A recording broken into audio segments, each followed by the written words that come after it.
말씀인데요. 사회란 인간이 살아감에 있어서 가장 중요한 활동 영역이지 않습니까?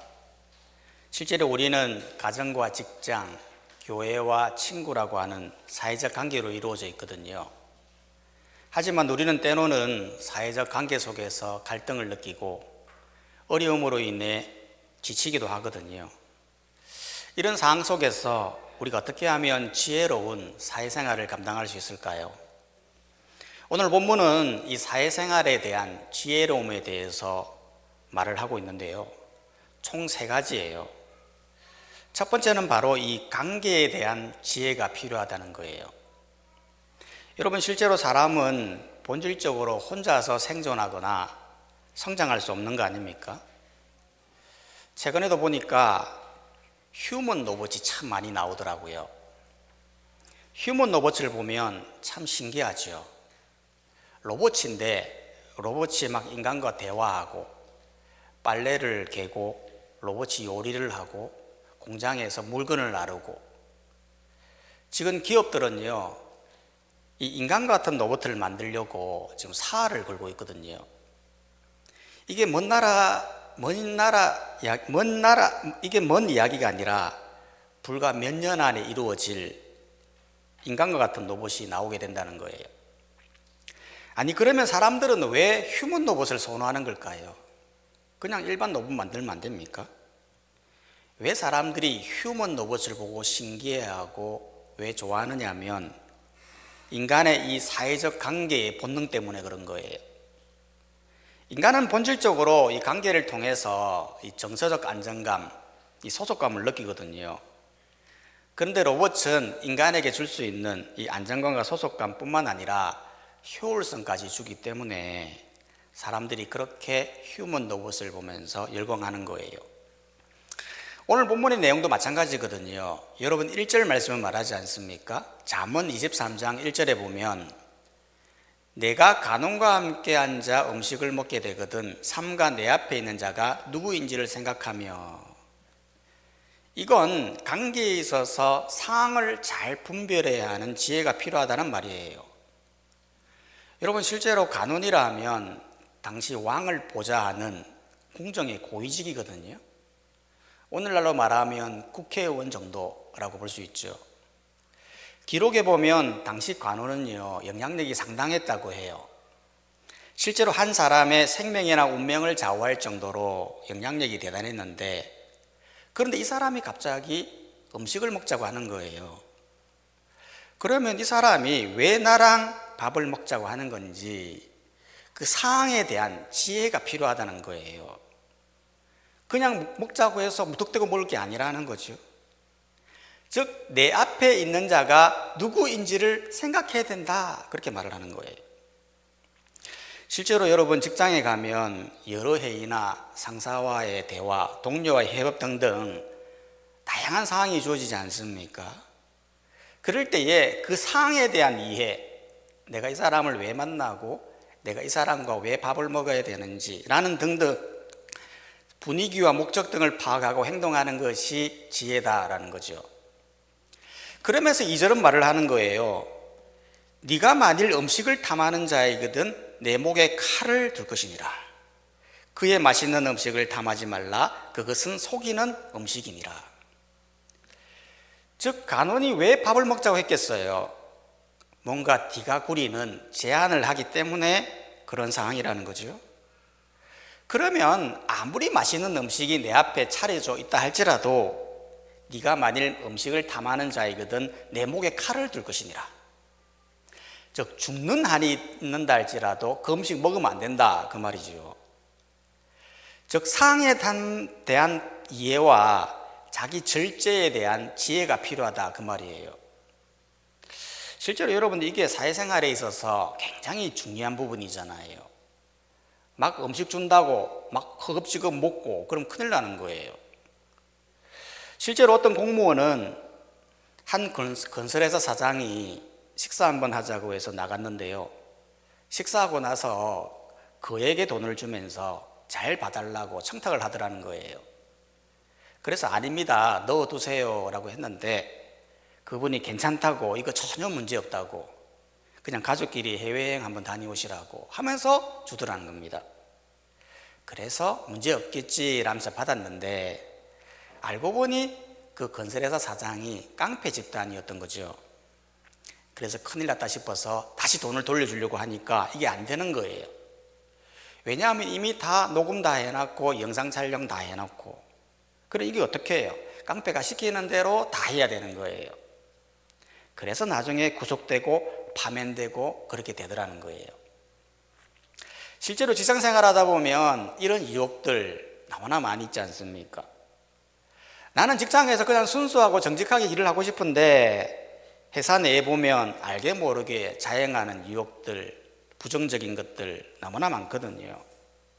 회사 내에 보면 가짜 매출을 작성한다거나 비용을 은폐한다거나 횡령을 한다거나 사기를 친다거나 뇌물을 수수한다거나 부당거래 및 가격 단합을 한다거나 임금을 착취한다거나 폐수를 무단으로 방출한다거나 직원들을 무단으로 자른다거나 하는 등등. 이럴 때에 그리스도인이 너무 힘들다는 거예요. 아니, 속일 거면 자기들끼리 속이지 그게 다 나한테까지 내려온다는 거죠. 그럼 이걸 해도 되는 건지 하지 말아야 되는 건지 침묵해야 되는 건지 너무 힘드니까 그냥 아무 생각 없이 그냥 직장을 옮겨버리는 거예요. 그래서 다른 직장을 갔더니 또 똑같으라는 거예요. 이럴 때에 그리스도인들은 어떻게 해야 되느냐라는 거예요. 성경은 이럴 때에 그리스도인들이 그 자리를 떠나거나 침묵하거나 그렇게 말하지는 않아요. 성경은 불의를 대할 때 그 불의를 미워하되 이를 분별할 수 있는 지혜를 가지는 것이 중요하다고 말해요. 즉 이것이 조직적이고 지속적인 문제인지 아니면 개인적인 문제인지를 분별하여 불의한 환경 속에서도 그리스도인의 역할이 있다는 걸 강조하는 거죠. 그러기 위해서는 하나님께 먼저 기도하면서 이 상황에 대한 지혜와 분별할 수 있는 지혜를 주셔서 하나님의 뜻을 구하며 부정한 환경에서 변화를 이룰 수 있는 도구가 뭔지, 상황적 지혜 속에서 빛과 소금의 역할을 감당할 수 있는 뭔지를 발견하여서 자기 절제를 통한 지혜를 발휘하라고 말을 한다는 거예요. 바로 이것이 사회생활에 있어서 중요한 지혜로움이라는 거죠. 성경 퀴즈 대회를 한다면 잠언 23장 2절에 내가 만일 음식을 탐하는 자이거든 내 목에 무엇을 두라고 했습니까? 라고 문제를 낼 수 있겠죠. 두 번째로 지혜로운 사회생활을 하기 위해서 필요한 것은 뭐냐면 물질과 성공에 대한 지혜가 필요하다는 거예요. 여러분 실제로 사회생활을 왜 하는 거죠? 사람은 기본적으로 혼자서 생존할 수는 없어요. 실제로 혼자서는 모든 것을 다 충족할 수 없잖아요. 누군가는, 즉 농부는 식량을 생산해야 우리가 먹을 수가 있고, 의사는 누구를 돌봐야 되고, 교사는 지식을 제공해야 이 사회가 돌아가는 거예요.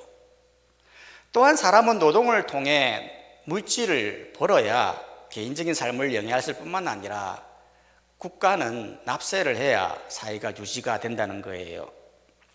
그렇기 때문에 사회활동에 있어서 이 물질은 굉장히 중요한 것이고 또 물질을 통해 번영을 누릴 수도 있는 거예요. 그래서 4절은 말하는 거죠. 잠언 23장 4절 5절 말씀을 봐보면 부자 되기에 애쓰지 말고 내 사사로운 지혜를 버릴지어다. 내가 아무리 허무한 것에 주목하겠느냐. 정령이 재물은 스스로 날개가 내어 하늘을 나는 독수리처럼 날아가리라. 여기에서 부자가 되기에 애쓰지 말라는 것은 부자가 나쁘다 그걸 말하려고 하는 게 아니에요. 즉 우리가 사회적 전조 속에서 부자가 될 수도 있고 되지 않을 수도 있지만 부자가 되기에 애를 쓰지 말아라 라는 말이죠. 부자가 되기 위해 사사로운 지혜들, 즉 앞서 말했던 것처럼 부정을 저지른다거나 남을 속인다거나 사기를 친다거나 그렇게 하지 말라는 거예요. 여러분 실제로 재물이라는 건 있다가도 없는 것이잖아요. 재물은 스스로 날개가 되어 하늘을 나르는 독수리처럼 날아간다고 말하고 있어요. 실제로 재물이라는 건 어느 때에는 엄청나게 생기기도 하다가도 또 어느 때는 한순간에 날아가는 거잖아요. 즉 재물이라는 게 한순간에 날아갈 수 있는 허무한 존재가 될 수 있으니 부자가 되려고 거기에 목을 매며 그렇게 애를 쓸 필요가 없다라는 거죠. 여러분, 실제로 성경은 이 물질에 대해서 어떤 생각을 가지고 있느냐 하면 크게 두 가지 생각을 가지고 있어요. 즉 청부론과 청빈론인데요. 청부론은 하나님께서 축복하시면 물질적 부와 번영을 준다라는 생각이에요. 실제로 아브라함은 하나님께 순종하여 믿음의 조상을 이루었고 물질적 축복도 이루지 않았습니까? 그래서 하나님께 순종하라고 가르치는 거예요. 또한 솔로몬은 하나님께 지혜를 구한 결과 지혜뿐만 아니라 막대한 부와 명예도 얻었으니 하나님의 뜻에 순종하고 올바른 것을 구하면 물질의 축복도 이어진다고 가르치는 거예요. 욥도 보면 고난 중에도 하나님께 믿음을 지켰고 결국 2배의 축복을 받았다. 그러니 너희도 욥의 신실함과 믿음을 본받아 물질적 보상을 받아라고 가르치는 거예요. 이게 오늘날 일부 교회와 설교자들은 하나님을 잘 믿으면 부와 성공과 축복이 따라온다면서 실제 간증을 통해서 많은 설교들을 하죠. 하지만 이와 반대로 청빈론은 뭐냐면 물질적 풍요보다는 가난과 단순한 삶을 통해 하나님과의 관계를 추구하는 사상이에요. 실제로 예수님은 가난한 속에서 사역을 하셨고 물질적 소유를 최소화하면서 하나님 나라를 선포하셨잖아요. 실제로 예수님은 낙타가 바늘길로 들어가는 것이 부자가 하나님 나라에 들어가는 것보다 쉽다라면서 부자를 경계하셨거든요.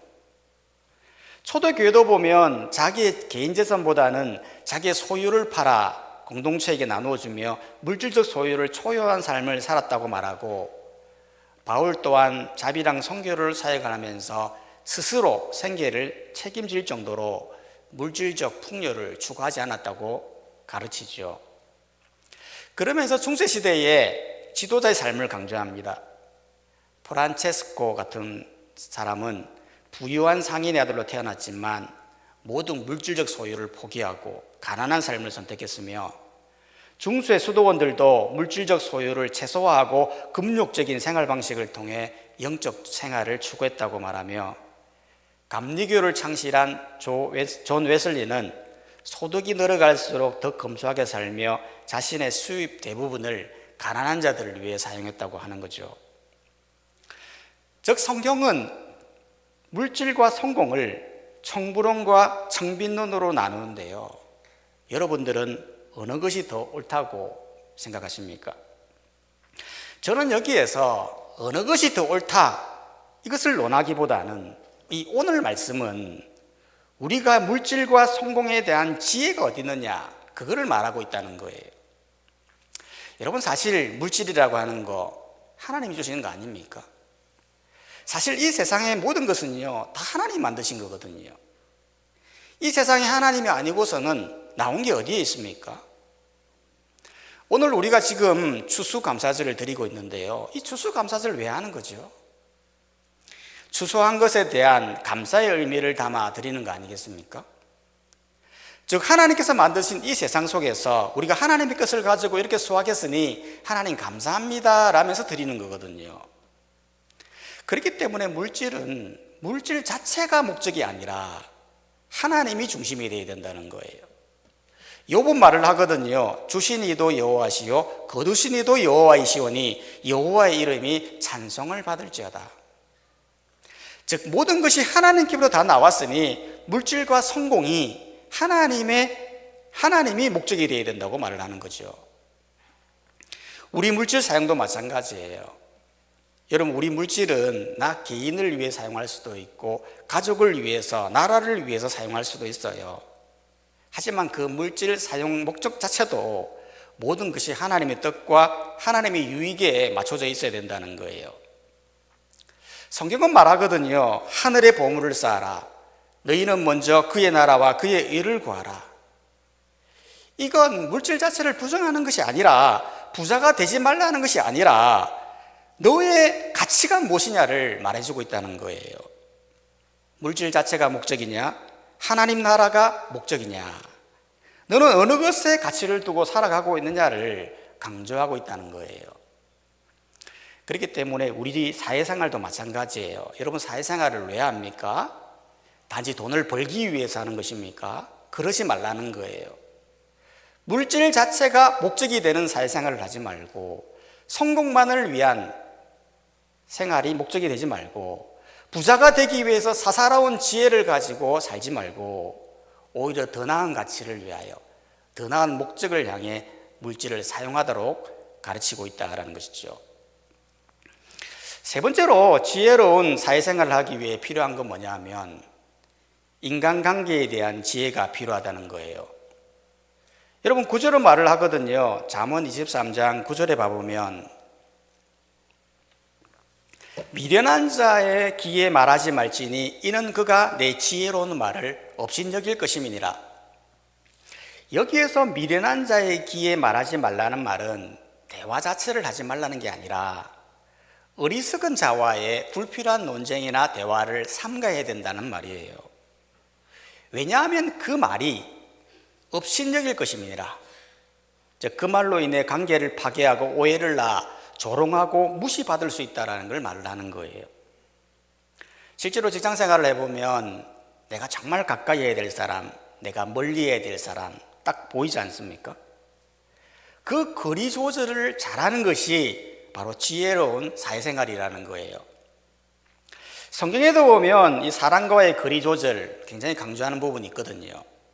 시편 1편 1절을 보면 복 있는 사람은 악인들의 죄를 따르지 아니하며 죄인들의 길에 서지 아니하며 오만한 자들의 자리에 앉지 아니하고, 즉 우리 주위에 있는 악인들, 죄인들, 오만한 자들 등등 이런 미련한 자에게 거리를 두는 것이 지혜로운 인생이다, 이렇게 말을 하고 있다는 거예요. 실제로 요즘에 보면 지혜로운 인간관계에 대한 이야기들이 많이 있더라고요. 그 중에서 가장 인기 있는 부분이 바로 이 허무주의의 대가인 소펜하우어의 인간관계의 내용인데요. 소펜하우어는 인간관계를 어떻게 설명하느냐 하면 고슴도치의 딜레마라는 비유를 통해 설명해요. 실제로 추운 겨울날 고슴도치 두 마리가 너무 추우니까 그 체온을 유지하기 위해 서로 가까이 다가간다는 거예요. 그럼 어떻게 되는 거죠? 가시에 찔려 고통을 받게 되는 거예요. 그래서 서로 상처받지 않으려면 적당한 거리를 유지해야 된다. 그래야 서로 공존할 수 있다 라고 하는 인간관계의 가르침이에요. 여기에 대해 많은 사람들이 호응을 하는 거죠. 왜 그러냐 하면 사람은 기본적으로 이기적인 존재잖아요. 실제로 인간은 기본적으로 자기 보존, 자기 욕구 충족, 여기에 집중되어 있거든요. 실제로 타인간의 관계도 보면요, 타인간의 관계를 왜 맺으려고 하는 거예요? 결국 다 내 이익을 위해서 그러는 거예요. 사람들은 이익이 되지 않으면 안 만나려고 해요. 그렇기 때문에 인간 자체가 상호 이기적인 존재이기 때문에 항상 갈등과 실망을 동반할 수밖에 없다는 거예요. 그래서 소펜하우어는 강조하는 거죠. 지나치게 가까워지거나 멀어지려고 하지 말고 상호 존중과 공간을 유지하는 관계를 형성해야 한다. 또한 타인에게서 행복을 찾기보다 스스로의 내면적 성장을 통해 삶의 만족을 추구해야 한다. 그러면서 고독을 추구하기보다 그것을 자신을 돌아보고 성장하는 기회로 삼아야 한다고 강조하는 거예요.